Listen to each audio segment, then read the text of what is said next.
Brian Welker couldn't help but smile as he wiped the sweat from his forehead. Earlier that day, he had been promoted to shift supervisor at Harding Containers, effective immediately. The new role came with a night shift schedule, which most people dreaded, but for Brian, it was a blessing. With his son, Tim, a junior in high school involved in numerous sports and clubs, working nights allowed Brian to attend his son's events without missing work. Brian had always preferred the night shift, having developed a napping system that made balancing his responsibilities and sleep manageable. That's why, on this warm August afternoon, he was crawling around the rafters in his attic. The promotion had granted him paid leave on Thursday and Friday, a perfect opportunity to rest and prepare for his new position starting Sunday evening. He had long envisioned building a small apartment over the detached garage, his personal fortress of solitude where he could sleep undisturbed during the day. To ensure he had internet access in the new apartment, he was laying down cable. The Wi-Fi signal from the house was too weak, so he decided to run an extension cord from the far end of the house's internet connection, hoping it would boost the signal in his new space. As Brian worked, unwinding the cable through the attic, he began to hear faint noises coming from inside the house. Since it was early afternoon, Brenda, his wife, should have been at work, and Tim was away visiting Brenda's parents. The house should have been empty. Curious, Brian crawled through the attic, following the sound.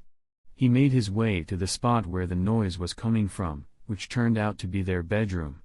From his vantage point above an old, unused air conditioning vent in the ceiling, he could hear Brenda and a man speaking. Brenda had complained about the old vent blowing cold air on her, causing neck pain. Brian had replaced it with a new one but had never sealed the old vent hole. He had just left it there, unconnected to any ductwork. As Brian carefully lifted the fiberglass insulation and opened the vent, he was hit by a wave of nausea. There, below him, was his wife in bed with another man.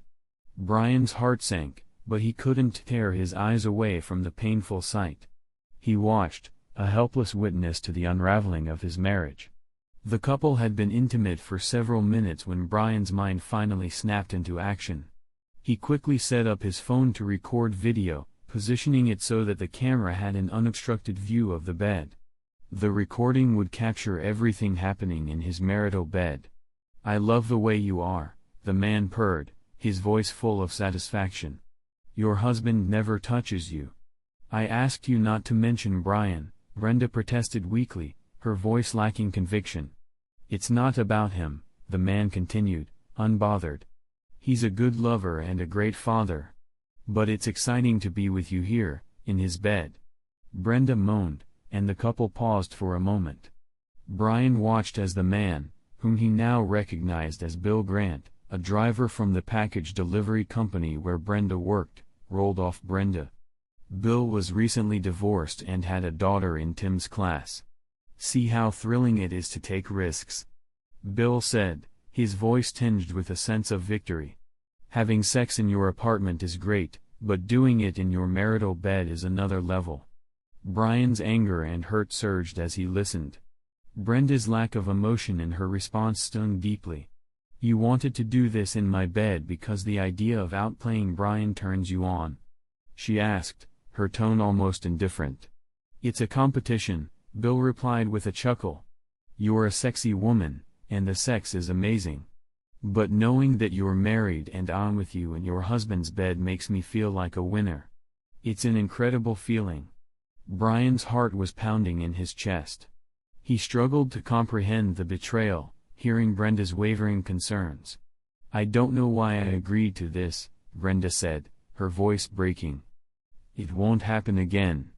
I'm worried that Brian will find us. It would ruin my marriage." Brian's resolve hardened as he watched the scene unfold. The betrayal was clear, the deceit unmistakable. He felt a wave of sadness and anger but also a cold determination to confront the situation head-on. The recordings would serve as undeniable proof of the betrayal that had shattered his trust and his marriage. "Let's make a deal," Grant suggested, his tone laced with a mix of authority and calculation.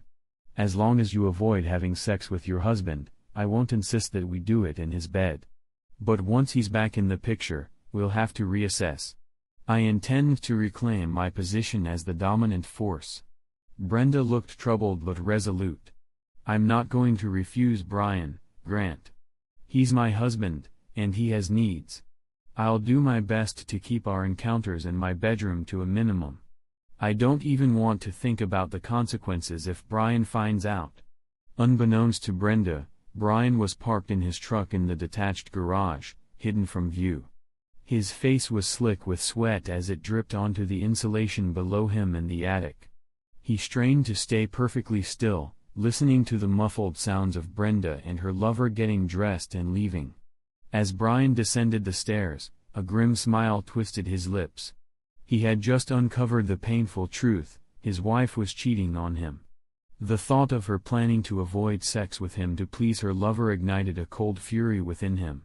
Brenda would find it easy to deny him intimacy, because, he decided, she would never have it again. While taking a long, hot shower, Brian contemplated his next steps. The initial shock had passed, replaced by a cold, steely resolve. He realized he needed to focus on his son, Tim, who still had 2 years of high school left. Brenda's infidelity had made him indifferent to her desires or feelings. She had shown him nothing but contempt, and he was done caring about her. Brian had no intention of leaving the house he had meticulously renovated over the past 15 years. He wasn't going to let some interloper enjoy the fruits of his labor while carrying on with his wife.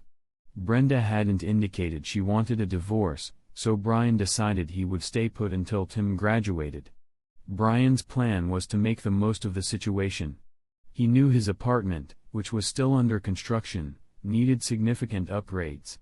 Instead of merely using it as a sleeping quarters during night shifts, he envisioned it becoming his new living space. By the time Tim was ready to head off to college, Brian would be prepared for the next chapter of his life. To ensure the apartment was completed efficiently, Brian contacted several contractors he trusted and arranged for estimates. He decided to hire a professional company for the job, opting for speed and quality over saving money by doing it himself. His recent promotion provided the financial freedom to cover these expenses, and for the first time, Brian valued his time over money. Any savings he made would likely end up in Brenda's hands, and he was done with that. Brian's perspective had shifted dramatically. Where he once focused on contributing to the household, he now prioritized his own well-being and future. He resolved to fully fund Tim's college education and rebuild his life, ensuring that he enjoyed himself along the way. His affection for Brenda had evaporated, replaced by a resolve to move on. When Brenda walked in from work and found Brian sitting in the kitchen, she appeared startled. "You're home early," she said, her voice tinged with surprise. "Did something happen?" Brian studied her with a critical eye. She seemed different to him now, with noticeable wrinkles and a few extra pounds. He wondered if his love for her had blinded him to her imperfections. The sudden shift in his feelings was disheartening, but he felt justified. Her affair had changed everything. "We have a bit of a problem at work," Brian replied, his voice steady. "They've asked me to start working nights, beginning tonight. They let me go home to pack my lunch and get some rest before my shift." Brenda looked concerned. "You shouldn't be working nights after a day shift, especially if you had some free time earlier. You'll be exhausted. At least lie down and get some rest." "Good idea," Brian agreed. "I'll just take a quick nap and then head back." As Brian lay down, he felt a mix of emotions. The anger and betrayal were still fresh, but now, he had a plan. He would focus on Tim and his new life, leaving Brenda and her infidelities behind. The road ahead was uncertain, but Brian was ready to face it head-on, determined to reclaim control over his life. Brian Welker managed a dark chuckle as he heard Brenda's voice, tinged with discomfort. "I'll just wash the bed linens," he said calmly, hiding his smirk. "I'll use the guest room for now. No need to worry so much." A few hours later, Brian left the house, presenting himself as if he were heading to work. Instead, he headed to a local sports bar, where he settled in to watch a baseball game and enjoy a few beers. Earlier, he had set up an air mattress in his future apartment above the detached garage. Once he was certain Brenda was asleep, he parked in the garage and climbed the stairs to his makeshift bedroom. Surprisingly, he slept well on the air mattress. The next day, Brian spoke with one of the contractors who was between projects. The contractor offered a very favorable rate for immediate work. Brian agreed, signing a contract to start on Monday morning. His new night shift schedule was set from Sunday evening to Thursday evening, with the plant closing Friday night and restarting Sunday night. Brenda was puzzled when Brian prepared for bed on Friday night and headed toward the guest room. "Why are you going to sleep in the guest room? We won't see each other much while you're on the night shift. Why not sleep in our bed?" she asked, her confusion evident. Brian played it cool, sticking to his plan. "Since I worked last night and only caught a few hours of sleep this morning while you were at work, I'm not very tired. I want to watch a baseball game and maybe a movie later. I'm trying to adjust to being awake at night and sleeping in the morning. I don't want to mess up your sleep," he said with a casual shrug. "Unless you think we should have sex," he added, wiggling his eyebrow suggestively. Brenda's reaction was just as Brian anticipated. If he hadn't overheard her conversation with her lover, he might have missed her brief moment of panic before she forced a smile. "I'm really tired today. Maybe we can just cuddle for a bit and then go to bed. Besides, Tim is home tonight and might hear us," she suggested. Brian wasn't buying it.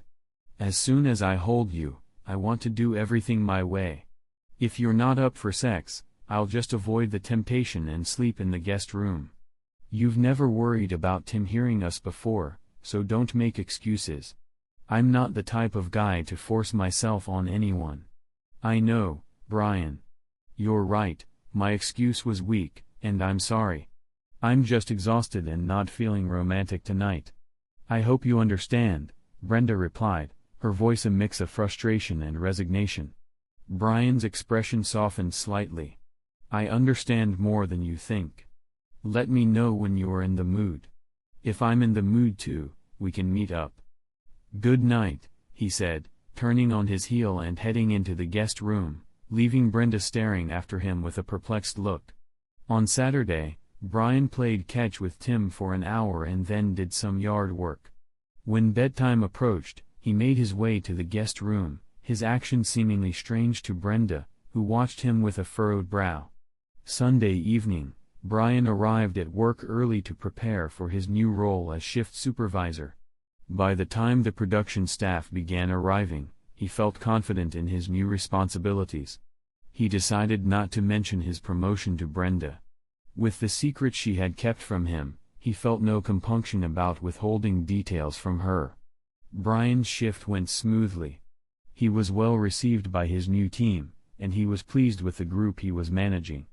Though the new role brought greater responsibility, Brian was familiar with the challenges and knew how to handle them. He adjusted to his new position with relative ease. When Brian returned home on Monday morning, Brenda had already left for work, and the construction crew was busy with the apartment installation. Brian briefly spoke with the foreman to ensure everything was on track before heading inside.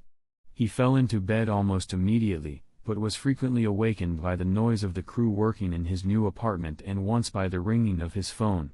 Cursing under his breath, Brian struggled to stay asleep, his mind racing with the turmoil of his personal life. Brian was jolted awake by the insistent ringing of the landline in the guest room. Blinking sleepily, he answered the phone with a gruff, "Hello? I'm sorry if I woke you, Brian," came the voice of his mother-in-law, Beverly. Her tone was a mix of concern and a touch of annoyance. "I just wanted to let you know that Bill and I heard you're working the night shift. If you need us to help with Tim while you're sleeping, just let us know." Brian's irritation flared. "So you called to ask if I'm asleep?" he snapped, not bothering to hide his frustration. Beverly's voice softened. "I didn't mean to be a bother. I just wanted to make sure you knew we're here if you need us." Brian grunted in response and hung up. Unplugging the phone, he marveled at the sheer thoughtlessness of people. Despite the disruption, he managed to drift back into sleep. The construction crew had been impressively efficient, finishing the renovations on Brian's apartment in less than a week. He was astonished at how quickly the contractor completed what would have taken him months. By Friday afternoon, Brian was ready to furnish his new space. He headed to a furniture store and ordered a double bed, a small kitchen table with 4 chairs, and a compact sofa. At a large appliance dealer, he picked out a sleek flat-screen TV, a refrigerator, an oven, and a microwave. Brian was optimistic that his bachelor pad would be ready by Monday afternoon, just in time for him to start his new work schedule. He chuckled at the thought of Brenda's confusion when she came home the previous Monday to find a team of workers buzzing around the detached garage. When Brenda approached him, her face marked with concern, Brian was busy discussing the final touches with the foreman. She insisted on a private conversation to understand what was happening. "I'm having the apartment above the garage finished," Brian explained. "I want a space where I can sleep during the day without disturbances. It's soundproofed, and there won't be a landline phone. This way, you and Tim won't be disturbed by my night shifts. You won't even notice I'm there." Brenda looked troubled. "You're my husband and Tim's father. We need to know you're nearby. I'll be taking Tim to his baseball practices and games, and we should all have dinner together. You can't just isolate yourself like that." Brian's patience was wearing thin. "I told you a few days ago to let me know when you wanted something special, but you haven't responded. Are you trying to tell me that sex is all you expect from me?" Brenda's eyes flashed with frustration. "Marriage isn't just about sex, Brian. It involves conversation, connection, and intimacy. You're acting like an idiot. I don't need a lecture about what constitutes a good marriage from you." Brian's expression hardened. "If you want to oppose my efforts, go ahead. But understand this, I'm not here to be your servant. If you want something from me, just let me know when." Brenda's face flushed with anger. "You're not going to get any service until you offer a sincere apology. I want a proper evening out, with a heartfelt apology." Brian's lips curled into a sly smile as he walked away, leaving Brenda baffled. It was easy for her to manage Grant's demands, but Brian's uncharacteristic indifference unsettled her. He had always been attentive, and his sudden aloofness was disconcerting. Brenda was determined to make Brian realize what he was missing, convinced that he wouldn't be able to resist his sexual needs for long. She knew he wouldn't be able to stay away from intimacy for too long. After all, he had always been eager for it. By the following Wednesday, Brian had fully settled into his new apartment. With Labor Day weekend approaching, he was looking forward to having 3 days off. As they sat down for dinner on Thursday, Brian brought up an idea. "How would you two feel about going to the Diamondbacks game this weekend?" he asked. "They're playing the Dodgers, and it should be an exciting match. It'll be a great way to spend the weekend." Tim's face lit up. "That sounds amazing, Dad." "Thanks." Brenda, however, was less enthusiastic. "I don't really like baseball. I'll pass and find something to do around the house." Brian Welker muttered under his breath, but loud enough for Brenda to catch every word. "Bet it'll be a blast. Everything's set, Tim and I are going to the game on Saturday." Brenda's face lit up. "Wow, I can't wait to tell Scooter. He's going to be so envious. He's a huge Dodgers fan. He used to live in Los Angeles, you know." Brian raised an eyebrow. "Why don't you invite him along? Baseball is definitely more fun with friends, especially if they're fans." Tim's eyes sparkled with excitement. "I'll call him right now." "Thanks, Dad." He hurried off to grab his phone. "You really made Tim's day," Brenda said, smiling warmly. "Baseball is a great way for fathers and sons to bond. By the way, Scooter's real name is Horace." Brian couldn't help but laugh. "Horace? Seriously? No wonder he has a nickname. What kind of parents name their kid Horace unless they want him to be teased? Brenda continued, her tone now more serious. Horace's father passed away from a brain aneurysm 2 years ago. Scooter and his mother moved here this summer to be closer to her parents, who are both elderly and in poor health. Brian nodded sympathetically. I'll just stick to calling him Scooter and pretend I never heard his real name. Tim burst back into the room, grinning. Scooter's mom says he can come with us. She's excited, but she wants to meet you first. Brian chuckled. I'm sure she just wants to make sure I'm not a serial killer. Tim laughed and shook his head. Probably. Anyway, let's go. When they arrived at Scooter's house, Brian parked in the driveway of a charming ranch-style home. Before he could even open his door, Scooter had bolted out and jumped into the truck. Scooter's mom greeted Brian at the door. She was a slender woman, around Brian's age, with a surprisingly striking appearance. Her legs, well-defined in tone from what Brian could see through her jogging shorts, were definitely her best feature. Her upper body was less impressive, but her overall look was clean and athletic. Hi, I'm Gertrude, she said, giving Brian a warm smile. I hope you don't mind, but I like to get a good look at the people my son spends time with. Brian couldn't help but be intrigued. Sure. You have fantastic legs, by the way. It's nice to meet you, Gertrude. Gertrude raised an eyebrow playfully. Is that how you flatter all the women you meet? Brian grinned. Well, I think appreciating the fairer sex is part of being a man. It's important to teach kids what to look for, but I promise to keep it subtle. Gertrude chuckled. You'll show him the art of appreciating a woman's figure but in a gentlemanly manner, right? Absolutely, Brian replied with a wink. First lesson, only beat up people who call him Horace, but everyone else gets a pass. Gertrude laughed, clearly enjoying the banter. I appreciate your humor. Scooter can definitely come along with you. He's very excited. Just be sure to call if you're running late. Brian nodded. Understood. By the way, if Gertrude doesn't work for you, what do your friends call you? Gertrude laughed softly. Oh, for my male friends, it's Mink, Raven, Candy, or Bubbles. My friends just stick with Gertrude. Brian raised an eyebrow, clearly amused. Minks, huh? I think I'll go with that. It suits you. Not surprised, Gertrude said, bursting into laughter. Horace can come along anytime. I like your sense of humor, and Tim is a very polite young man. I was sure you'd get along well. With that, Brian and Tim left, ready for a fun day at the game, and Brian couldn't help but look forward to seeing more of Gertrude's playful side. Brian was grateful for the warm response from Gertrude, who assured him that Scooter would be well taken care of. Thank you for inviting him to the game, Gertrude said. We're a baseball family ourselves. I used to attend as many Dodgers home games as I could. My father even played in the minor leagues before I was born. He was quite talented, just not quite good enough for the majors. Brian chuckled. Scooter's a great kid. I'm glad he had fun. No problem at all, Gertrude replied.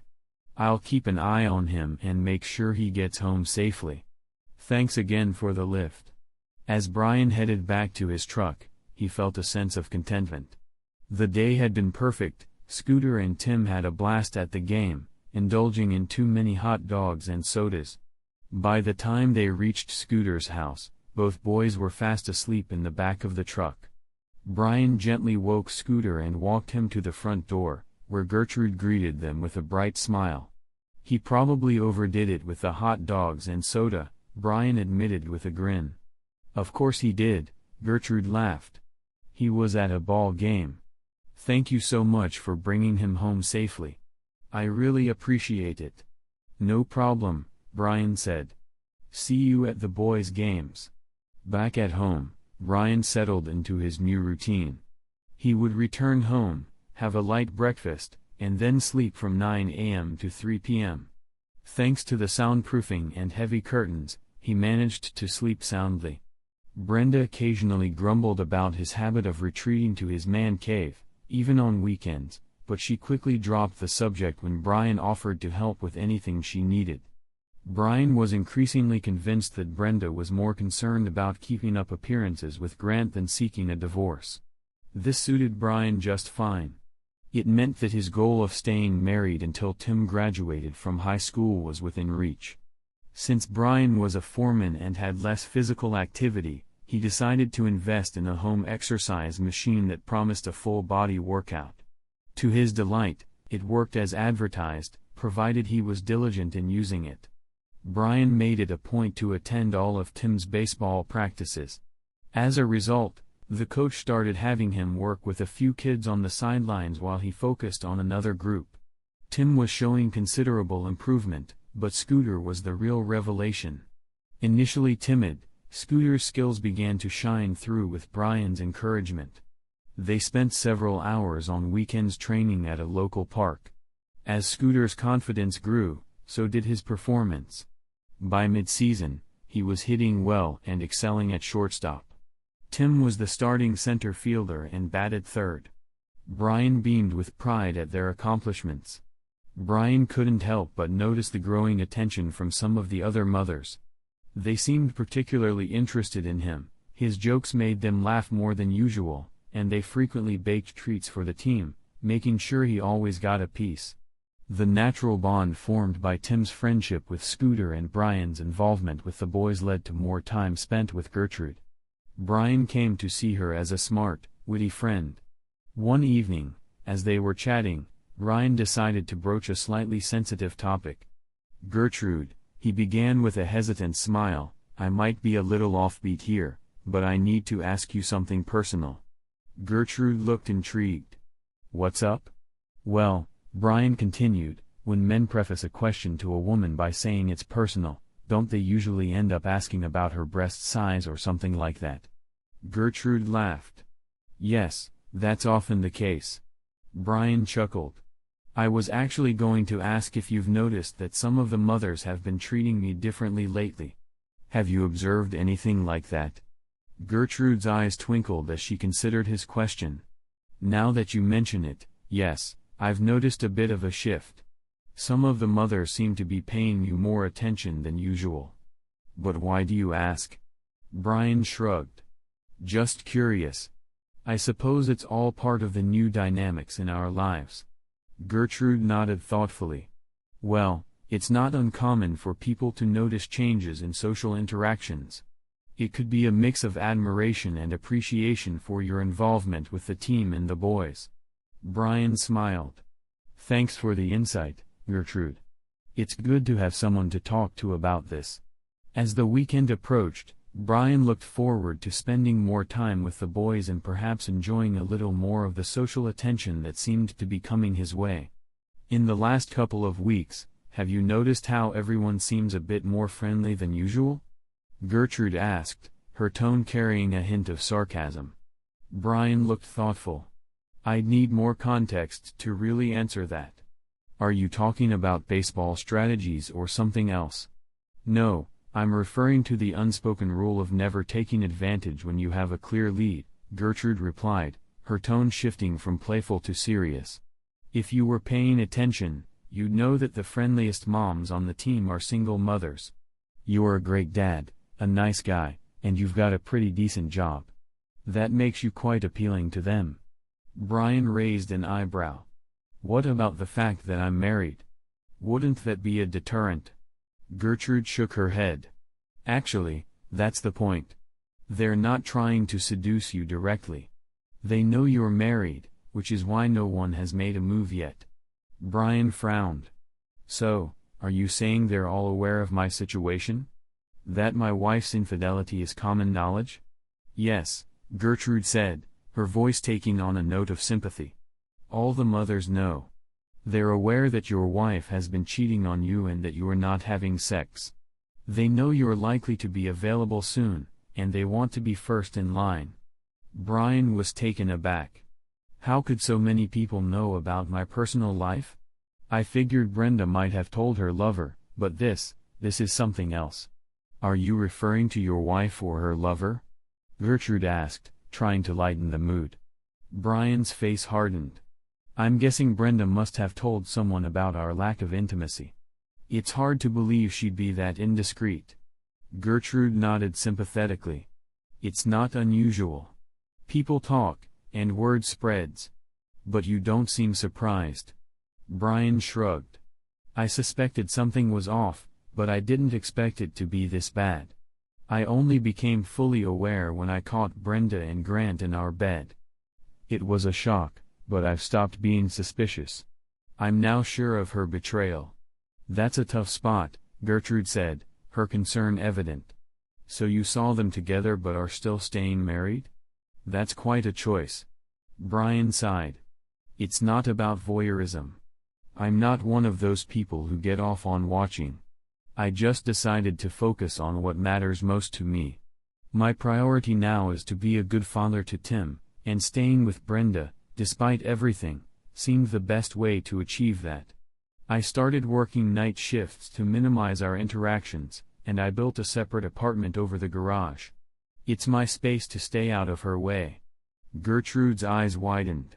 So you're living separately but not divorced? Exactly, Brian said. Brenda knows I'm not interested in intimacy anymore. I've even been tested for STDs, and thankfully, I'm clean. I want to keep it that way. Gertrude's frustration was palpable. How can she treat you like this? It's beyond me. All the single mothers think you are a great catch, and frankly, I think you might be underselling yourself. You've got a solid job and a good heart. You're not exactly a matinee idol, but that doesn't mean you're not desirable. Brian shrugged, a hint of a smile playing at his lips. I've never seen myself as the leading man type, but maybe having a stable job and being a good person does count for something. Gertrude nodded approvingly. It definitely does. And while you might not see yourself as a catch, others clearly do. Sometimes, it's about recognizing your own worth, even if it takes a while. Brian was deep in thought when he mentioned, I guess this will help me look better to some of the more desperate women. He tried to make a joke of it, but Gertrude wasn't having any of it. Are you kidding me? Gertrude said with a smile. Look at you, you have a wonderful smile, you're strong, kind, smart, and you get along so well with the kids. If I weren't so self-conscious about my looks, I'd have already thrown my hat into the ring, along with my bra. Brian laughed, shaking his head. Thank you for the compliment, but I'm not sure I deserve it. Well, it's true, Gertrude continued. You're a good person who wants to be a great father to his son. You're handling everything with a lot of strength, and Tim thinks you're pretty cool, too. Brian frowned slightly. I had no idea that everyone knew about my situation. It's quite awkward, honestly. I can't even make my own wife happy. I feel like a failure. Gertrude reassured him. You're a good person who's been dealt a rough hand. You're doing your best to be a good father, and that's what really matters. You're strong enough to handle this. Brian raised an eyebrow. Horace thinks I'm pretty cool, too. Gertrude smiled. You must be feeling a bit better if you're letting Horace's name slip in. And yes, Horace thinks you're pretty decent. Brian chuckled. Well, thanks for being such a good friend and keeping me grounded. I appreciate you telling me what people are saying and thinking. Gertrude nodded. I hope Tim doesn't find out about this mess. Scooter is in love with Heather Grant, which is awkward for both of us. She's a sweet girl, but she has no idea what a jerk her father is. Brian sighed. I'm glad Tim isn't the one snooping around Heather. That would be a real mess. Gertrude nodded in agreement. Small favors, right? Scooter told me that Tim is very interested in Holly Ingram. It's no surprise, given that she's at every game, cheering him on. Brian recalled, yeah, I noticed her. She seems like a nice girl. I remember her father and uncles from school, they're a good family. 2 nights later, as Tim's team prepared for the first round of the district championship, Brian felt a surge of nerves that rivaled Tim's own. The usual trio of single mothers, Norma Wilson, Brandy Dorn, and Gillian Patterson, were all vying for his attention. Norma, in a top that exposed ample cleavage, leaned in repeatedly, trying to catch his eye. Brandy, with her tight sweater accentuating her figure, peppered Brian with questions about the team. Gillian, less subtle, managed to press her chest against his arm or side with every chance she got. Gertrude, noticing the commotion, handed Brian a soda and a hot dog before returning to her spot on the first base side. Brian was so preoccupied with the game that he didn't notice the three women finding reasons to leave his vicinity simultaneously. The oddity of it only struck him when he heard a familiar voice behind him. "I thought I'd join my husband this afternoon to watch my son play. I didn't expect to wade through so many fans to get to him," Brenda said, her voice carrying more than a hint of irritation. Brian looked up, trying to maintain his composure. The game hasn't started yet, but Tim looked solid in batting practice. "Nice try," Brenda snapped. "Why were these women hovering around you like flies around a carcass?" Brian shrugged, genuinely baffled. "If you're asking me to explain women's behavior, you're asking the wrong person. I'm surprised you're here at all." Brenda looked slightly taken aback. "I'm here because Tim's game is important to me. I haven't seen you much since you started the night shift, so I thought I'd make time for this." Brian noted her sudden interest. "You managed to avoid your previous obligations for this game. Interesting." Brenda glanced at her husband, momentarily wondering if he was hinting at something more. She quickly dismissed the thought, knowing that if Brian had any real suspicions, he would have been much more confrontational. The last thing she wanted was to face his wrath if he discovered her betrayal. "I made time because this game is important," Brenda said firmly. "I haven't been around much, but I wanted to be here for Tim." Brian watched her closely, unsure of her true intentions but choosing to focus on the game and the support for Tim. As Brenda and Brian took their seats in the bleachers, Brenda couldn't shake the feeling that something was off. Several other mothers cast her glances that were far from friendly. She pondered over what might have caused this subtle hostility. After all, this was her first game of the season, and she had no prior interactions with these women. It seemed strange that they would harbor any negative feelings toward her without reason. Her eyes wandered to Gertrude, who was sitting off to the side. Gertrude's presence was understated, yet Brenda couldn't help but notice her impeccably styled hair and the way her legs looked striking in shorts that seemed a bit daring for the chilly weather. As the game started, Brian's focus shifted to the field. The first two batters struck out, and Brenda's anxiety grew as Tim approached the plate. The speed of the pitches and their proximity to Tim's head were nerve-wracking. However, Tim managed to hit a solid double, sending the ball to first base with confidence. The next batter was Scooter. Brenda observed that he seemed more mature, stronger, and more self-assured than he had the previous summer. The first pitch nearly grazed Scooter's head, making Brenda wince. Brian, noticing the tension, chuckled and commented to those around him, "Trying to intimidate these boys is a big mistake. I just hope the pitcher tries to sneak a fastball past Scooter." The crowd murmured in agreement as the pitcher delivered the ball with increased velocity. There was a resounding crack as Scooter's bat connected perfectly with the baseball, sending it soaring over the center field fence. The stands erupted in awe and applause as the ball disappeared into the distance. Tim crossed home plate, waiting eagerly to exchange high-fives with his friend. Gertrude's pride was evident as she watched her son circle the bases. Her gaze shifted to Brian, who had tears of joy glistening in his eyes.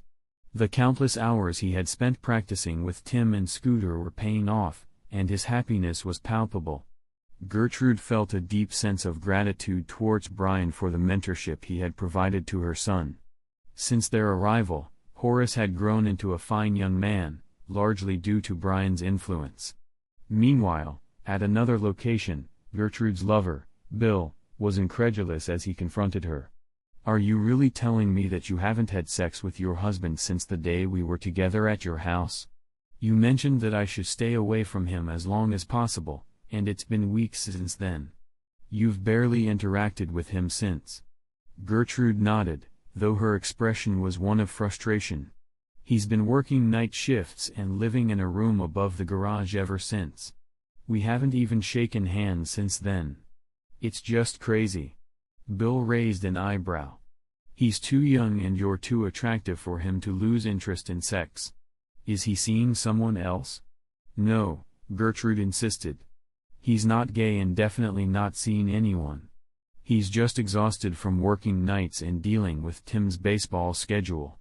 He's hardly home except for dinner, and even then, he's usually preoccupied with yard work on weekends. Grant, another acquaintance, chimed in. No normal man would willingly distance himself from a woman like you, even if he worked long hours. He must be cheating. Brenda, defending her husband, responded firmly. Brian takes our marriage vows very seriously. He's not the kind of man to engage in an affair. He's simply focused on work and Tim. Bill's demeanor softened slightly. So, what's your plan then? Brenda sighed. This is just a temporary phase. He's been so absorbed in work and Tim's activities that he's not been attentive to me. I deserve some enjoyment as well. I manage the household and work full-time. It's only fair that I have some fun. Bill's smile returned. Well, we both know that this situation won't last forever. Enjoy your time while it lasts. As Brenda pondered Bill's words, she began to feel a rising anxiety about the situation. The conversation with Bill had left her uneasy, particularly as she observed Brian being surrounded by women who clearly found him attractive. These women had noticeable figures and confident demeanors, and Brenda realized she had to act quickly to protect her marriage. Seeing Gertrude sitting alone, Brenda swiftly formulated a plan. With a bright smile, she approached and took a seat next to Gertrude, catching her off guard. It's great to see you again, Gertrude, Brenda said warmly. Horace is becoming quite a player, and he's such a sweet boy. You should be really proud of him. Gertrude, though cautious, responded, I am proud. Tim's doing really well too. Brian has been a fantastic mentor to Horace. Brenda seized the moment. Yes, Brian really is exceptional. But, as you might have noticed, those attractive blondes with their noticeable figures are always hanging around him. I could use a favor. I know Brian would never stray under normal circumstances, but with all these women flaunting themselves, I'm concerned. Gertrude raised an eyebrow. What do you need me to do? Brenda hesitated for a moment. I know I can't attend every game and practice due to my work commitments. It would help me immensely if you could be around more often. If Brian sees that you're close by, it might deter those women from getting too close. You're not his type at all, so it could give the impression that he's more committed to his marriage. Gertrude looked skeptical. You want me to be a sort of decoy? You think these women will back off if they see me around? Exactly, Brenda said. I know it might be uncomfortable for you, but there's a lot at stake here. If you could just be around, it would really help. I'll even tell Brian to be more attentive to you, which should help with the impression. Gertrude considered this carefully. So, you're asking me to step in because you think these attractive women might seduce Brian?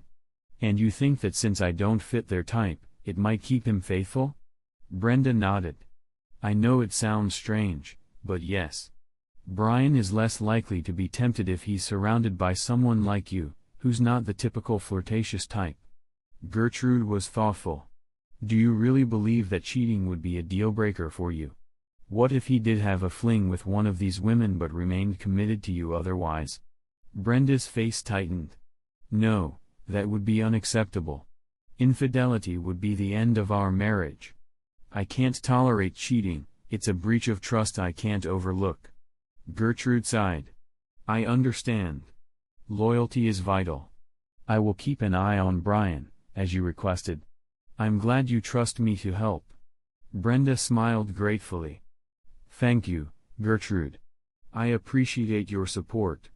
I'll explain everything to Brian, and I trust you'll keep your word. As Brenda walked away to rejoin her husband, she felt a mix of relief and apprehension.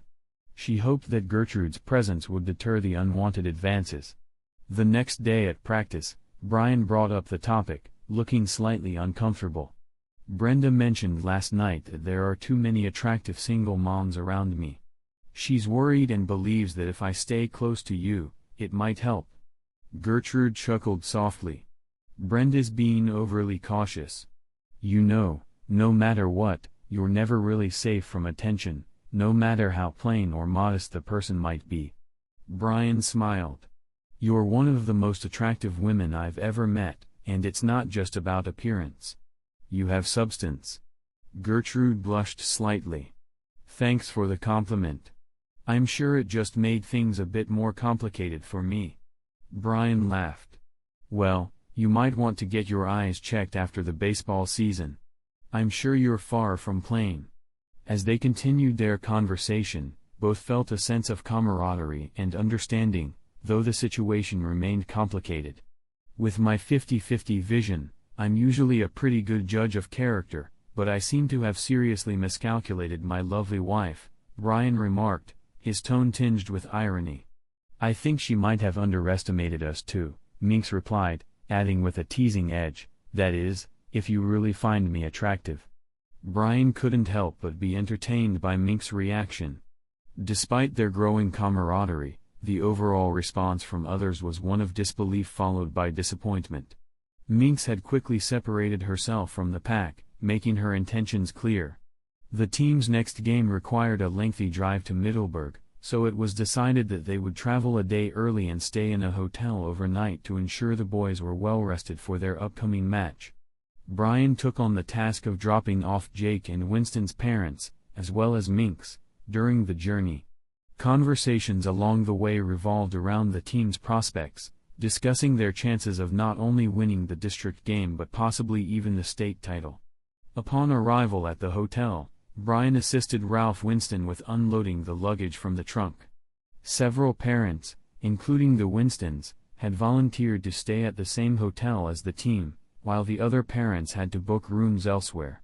With multiple games scheduled the next day, the city was buzzing with fans and players, making hotel accommodations highly sought after. As Tim prepared to board the team bus, Brian reminded him to behave appropriately in front of his coaches and chaperones. He assured his son that he would attend the team practice the following morning. Brian then turned to Minx and asked, "Which hotel are you staying at?" "Same hotel as you," Minx replied simply. Brian was taken aback. "I never mentioned where I was staying." "How did you know?" "I didn't know," Minx answered with a nonchalant shrug. "I just assumed. It's a busy weekend, you might not get a room at the last minute." "I'm sure something will work out," Gertrude said with a wide, enigmatic smile, leaving Brian even more puzzled. When Brian arrived at his hotel, he asked Minx, "Would you like to check if you can get a room while I check in? I can wait to make sure you find something." "No need. I'll just wait here." "I'm fine," she insisted. Brian finally understood what was happening when he collected his room keys and returned to his truck, only to find Minx waiting for him. "Any chance you might want one of these keys?" he asked, offering her a card for room 207. Minx responded with a delighted exclamation, accepting the key and planting a kiss on Brian's cheek. "What a sweet gesture. Let's go. It's going to be a long night." The next morning, Brian awoke feeling more exhausted than he had before going to bed.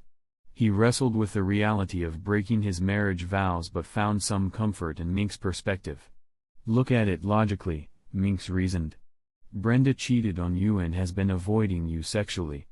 Even if she hadn't, she'd be risking your health with unprotected sex with her lover.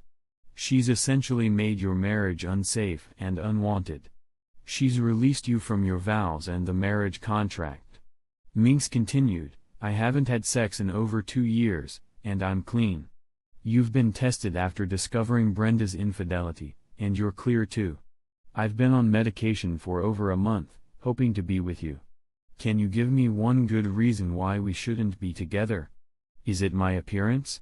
Your wife thought I was just a good cover for all the attractive women interested in you, believing I'd never be sexually attracted to you. But that's not true, Minx. You are extremely desirable." "Brian, smiling, responded, "I've never cheated on Brenda, and adjusting to that reality takes some time. But you've made a compelling case for us being together. I'm ready." Minx then shared something important: "You need to know something else. Both my parents are in hospice care and aren't expected to live much longer. My brother has been sending Horace feature films. My friend is the baseball coach at a top prep school in Los Angeles. If Horace secures a baseball scholarship for next year..." Brian listened intently, understanding the gravity of her situation and the implications it had for their future together. Brian had been grappling with the reality of his relationship with Gertrude, and now, sitting with her, he understood that their situation was reaching a crossroads. Gertrude had just laid out her thoughts clearly. She liked Brian, but their relationship was not meant to last. They were living in a complicated scenario. Brian was a married man, and Gertrude had her own responsibilities and ambitions for her son, Horace. "I really do like you, Brian," Gertrude said, her voice tinged with a touch of sadness. "But I don't see this as something that could last forever. Look at us, you're a handsome married man whose wife is unfaithful, and I'm just a simple woman with a son who's got a shot at a sports scholarship to a good university. I need to do what's best for Horace." Brian nodded thoughtfully. "I'm really proud of Horace. He's a talented player, and it's great that he'll get to develop his skills in a competitive environment while also getting a solid education. Your hard work and dedication are why he's catching the attention of the best schools. The irony is, by being such a positive influence on my son, you've actually made it easier for us to consider moving back to Los Angeles, away from you." Gertrude looked at him, her expression a mix of concern and amusement. "I don't think a one-night stand is what I need right now. Maybe it's better to focus on other things, like our lives and responsibilities, instead of rushing into something fleeting. 6 months is a long time. You might just end up spending that time with me if you're up for it." Brian laughed softly. "Are you suggesting that we should keep our options open for the next 6 months?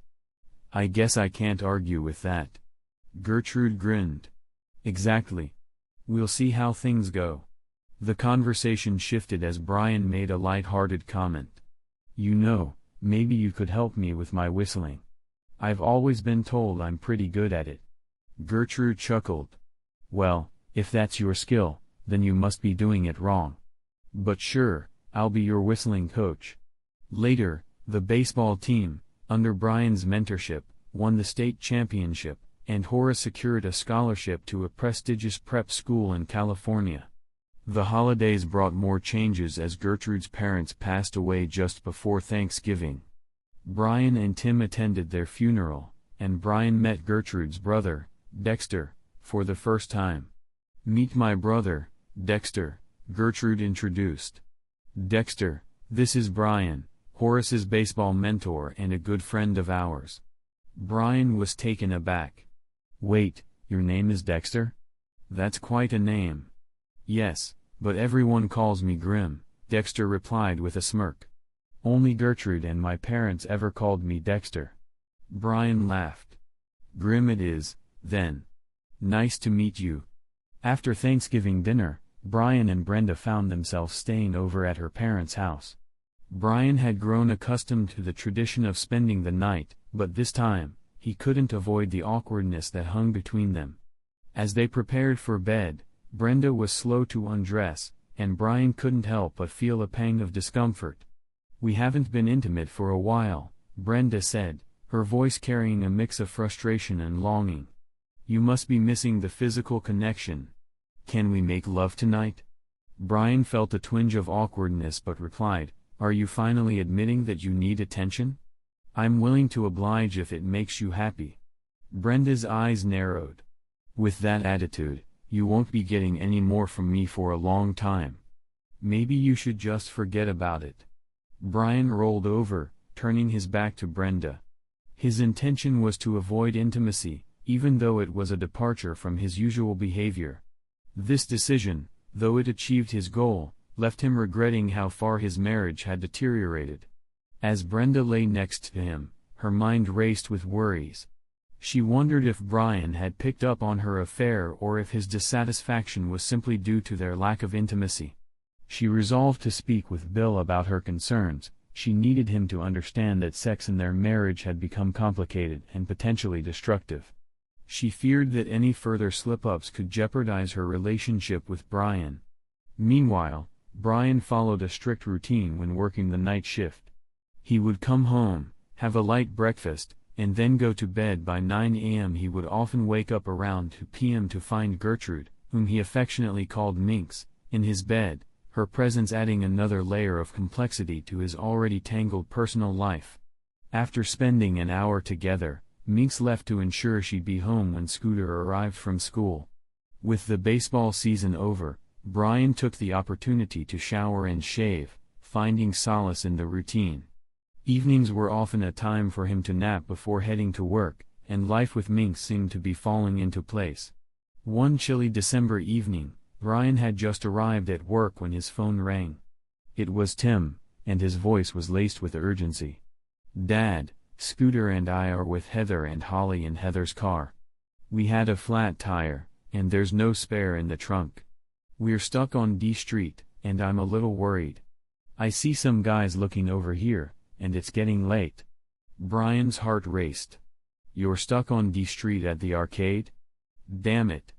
Is Heather driving a 2017 Corolla?" "That's right," Tim confirmed. "I'll find a wheel and tire that fit and be right there. Keep the doors locked and call the police if you have any trouble. Look after these girls," Brian instructed before slipping his phone back into his pocket and heading to the production floor. He quickly spotted Gus, who was operating a forklift. "Gus, you still drive that Corolla, right? I need an inflated tire that fits your car, and I need it now." As Brian spoke, Jack Reynolds walked by. Jack was Holly's uncle and the younger brother of Holly's mother. Brian called out to him, "Jack, my son and some friends are stuck on D Street with a flat tire, and Holly is with them. I'm picking up an inflated tire from Gus, and I'd really appreciate it if you could come with me." "Of course," Jack agreed. "Gus, let's take your car. I have a real spare tire, not one of those useless donuts." The trio quickly headed for the parking lot, their concern growing as they approached a part of town known for its unsavory reputation. It wasn't a place for kids, especially teenage girls, to be hanging around late at night. Meanwhile, Brenda was in bed, basking in the afterglow of her time with Bill. When his phone rang, he groaned as he glanced at the caller ID. "Damn it, it's Heather. I have to answer or she'll really lose it." Brenda could only catch snippets of the conversation but grew increasingly worried as she overheard Bill's side. "What the hell are you kids doing there?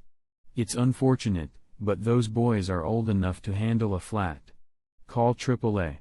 It's not my fault your mom didn't keep a spare in her car." Once Bill hung up, Brenda inquired, "What's going on?" "Nothing to worry about," Bill replied nonchalantly as he reached out to caress Brenda. "Heather has a flat, but she's calling AAA. Brian and his crew will sort it out." As Brian and his group arrived at Heather's stranded car, a few young hoodlums were loitering nearby. Brian swiftly got out, retrieving the jack and tire iron from Gus's trunk. Gus brought the spare tire while Jack knocked on the driver's side window and signaled for Heather to roll it down. "You kids stay put until we get this tire changed," Jack instructed. "If these guys give us trouble, we'll handle it. Holly, you'll need to explain to your mother why you're here on D Street." Brian set the jack behind the flat rear tire, cranking it until it was securely in place. He then moved to loosen the lug nuts. Meanwhile, the leader of the local tough guys approached Jack, challenging him. "You're on our turf. You need permission before you touch anything here." Before Jack could respond, Brian swung the pry bar with precision, striking the leader sharply on both shins. The man collapsed in pain, rolling on the ground as he cursed loudly. Brian grabbed him by the collar, pulling him face down next to the flat tire and sitting on his back while he continued to work on the lug nuts. Two of the closest gang members rushed towards them, apparently intent on rescuing their leader. Jack took down the first attacker with a solid punch to the side of the head, leaving him unconscious. Gus stepped forward, causing the second thug to retreat, wary of being caught. "Lift the car a bit more so I can finish removing this tire," Brian said calmly to Jack. As Jack raised the car, the gang members shouted angrily, but their attempts to interfere were thwarted by the coordinated efforts of Brian, Jack, and Gus. The situation, though tense, was handled with efficiency and determination. As the tire was finally replaced and the car was back on the road, Brian couldn't help but feel a surge of relief and gratitude that they had managed to resolve the crisis and ensure the safety of the kids. As Brian worked on changing the flat tire, the scene was far from peaceful. Below him, the man who had foolishly tried to make trouble for them squirmed and muttered insults through gritted teeth. Brian's grip on the man's greasy hair was relentless. He yanked his head up just enough to get his attention before slamming it back onto the pavement with a forceful shove. It took just a couple of harsh lessons for the man to realize that resisting was futile. By the end of it, he lay still, clearly convinced to stay put. Brian methodically unscrewed the lug nuts, removed the flat tire, and accepted the replacement from Gus. He placed the new tire onto the wheel, securing it tightly. Jack, who had been a steadying presence, lowered the car back to the ground. Throughout the ordeal, the gang that had tried to intimidate them continued their taunts from the sidelines, but the three men seemed unaffected. As Brian tightened the last of the lug nuts and stood up, he made a misstep that landed him a little too close to the leader of the gang. His foot accidentally connected with the thug's groin, causing a yelp of pain. Brian looked down at the scattering gang members with a mix of satisfaction and irritation. "Are you guys seriously still hanging around?" Brian called out, casually tossing the tire iron in his hand. The gang, clearly intimidated, scattered quickly at his approach. "Get out of here," Jack commanded, his voice firm as Brian pushed the remaining troublemakers away from the car. "And watch where you're going, don't run over those idiots lying in the street. And stay out of this part of town." With the car fixed and the area cleared, the three men climbed back into Gus's vehicle and followed Heather's car as it turned toward the children's house. Laughter filled the car as they recounted the night's events. "I can't believe you kicked that guy in the shin like that," Gus laughed. "He went down like a sack of potatoes." Jack, still nursing a sore arm, added, "Thanks for bringing me along. My arm's aching, but it was worth it to see that punk take one to the head." Gus chuckled. "You were just sitting on your butt while we were changing the tire. It was pretty entertaining watching the whole thing unfold." As they laughed and talked about their adventurous night, the story quickly spread throughout the plant. Stories of courage and daring had always been popular on the night shift. They made the long hours more bearable and provided a welcome distraction from the usual fatigue. The next morning, as Brian awoke, Gertrude, whom he affectionately called Minx, leaped into bed beside him. She was naked and eager, clearly excited and full of energy. "Horace told me about last night," she said, her voice brimming with affection. "You were fantastic. Thank you for taking such good care of the kids." Brian smiled, wrapping his arms around her. "I'm just glad everything turned out okay. I would have been here earlier, but I had to wait until Horace and Tim had visited the girls. They didn't have school today." Meanwhile, at the plant, Brenda was only an hour into her shift when Sue Blaine approached her at the water cooler. Sue had a look of curiosity mixed with concern.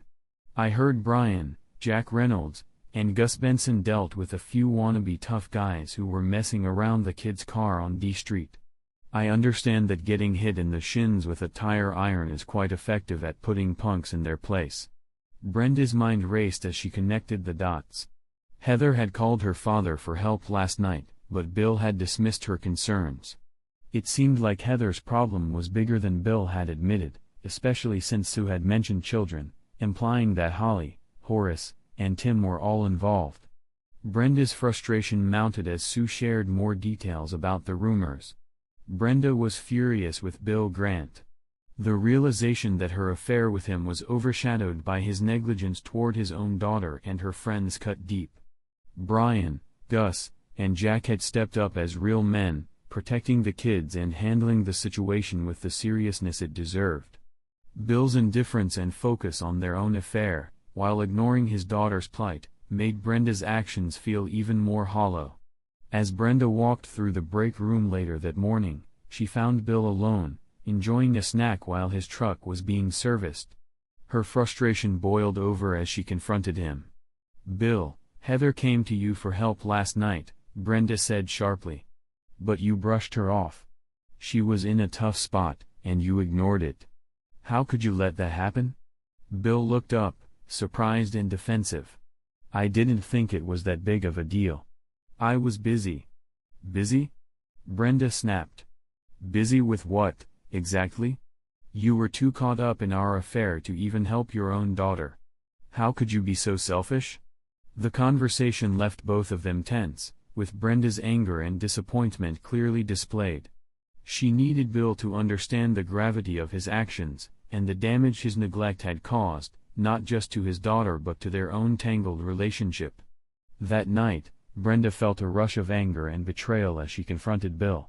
"How could you just blow off Heather and the kids, leaving them in potential danger? And you told her to call AAA. What kind of father are you?" she demanded, her voice trembling with indignation. Bill's response was nonchalant. "Everything worked out fine. Your husband and his friends handled the situation. What's the problem?" "The problem is that Brian acted like a real man while you turned your back on your daughter," Brenda snapped. "My son was in that car too. And your husband, if he's so exceptional, why are you having fun with me when he hasn't touched you in months?"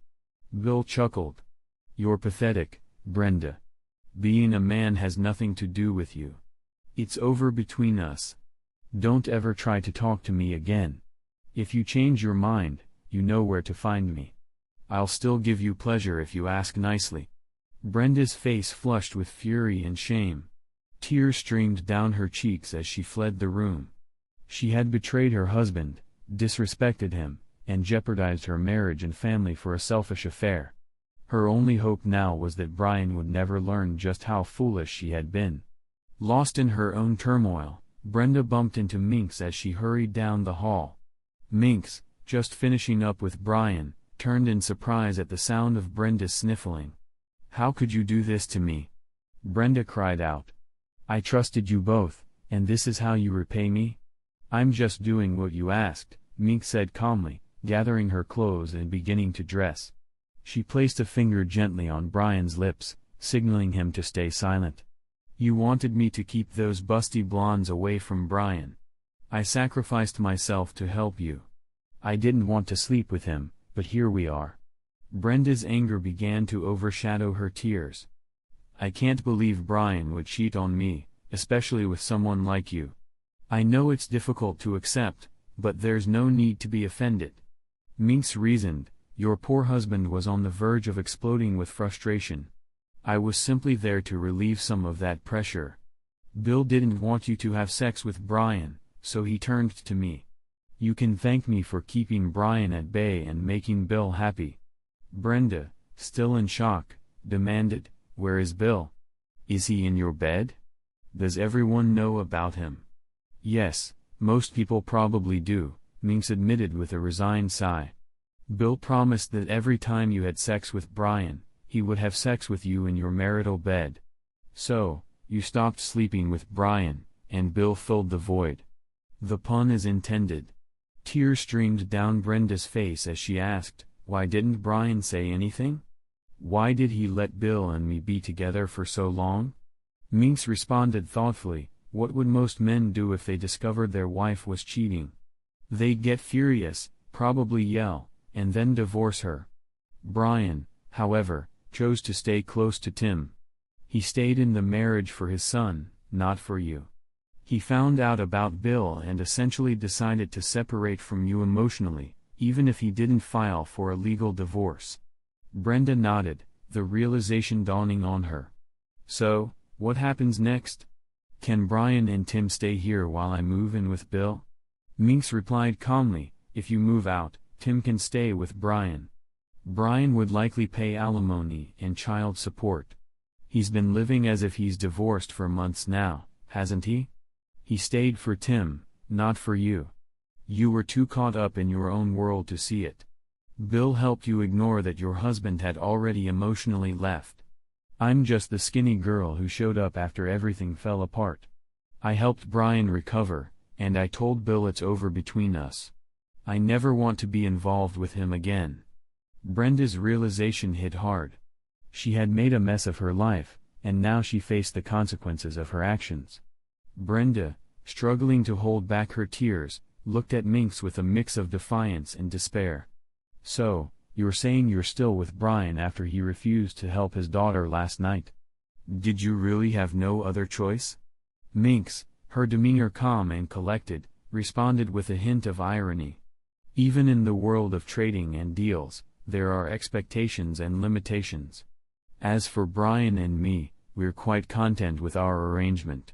Horace and I will be heading back to Los Angeles before the fall semester starts. Brenda wiped her eyes, trying to regain her composure. I'd rather Horace not know that his mother was involved with his best friend's father. When it's time for me to leave, I'll probably help Brian find someone new if he'll let me.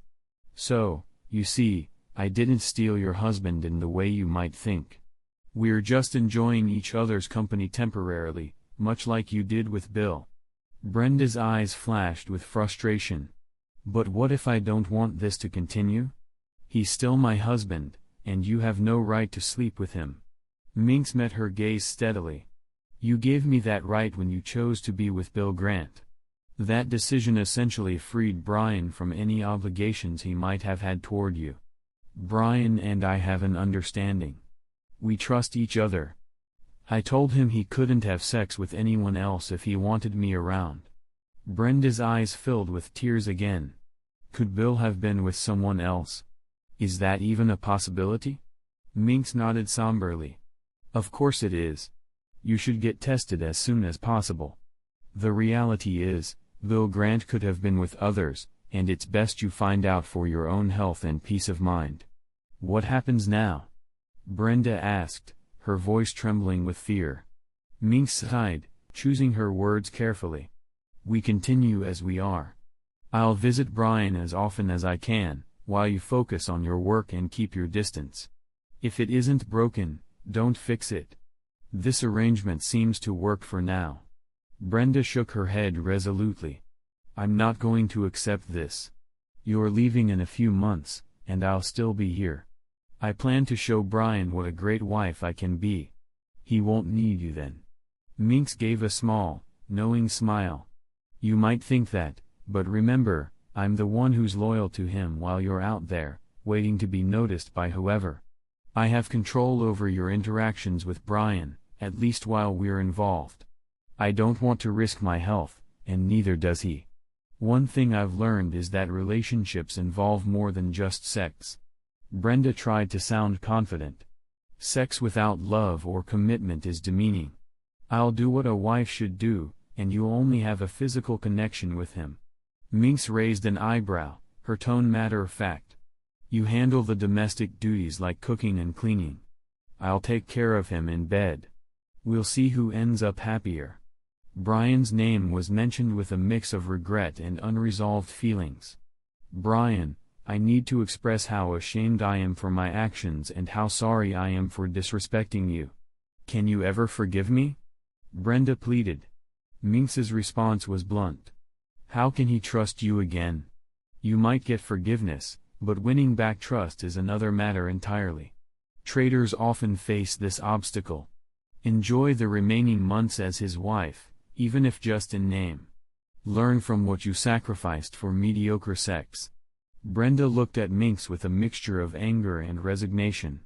Why do you let her speak for you? She asked Brian directly. Minx responded with calm assurance. I'm not just his mistress, I'm his confidant. While you were focused on Bill, Brian and I were discussing these issues. I promised to handle this situation, and he's appreciative of my efforts. With a final glance, Minx added, if you could leave us now, that would be best. Subscribe to our channel if you want to keep up with more stories. The next one might be even more dramatic. And if you're under 18, don't even think about tuning in. As Brenda walked away, she was left to grapple with the complex web of relationships and betrayals that had unfolded, knowing that the road ahead would be anything but straightforward.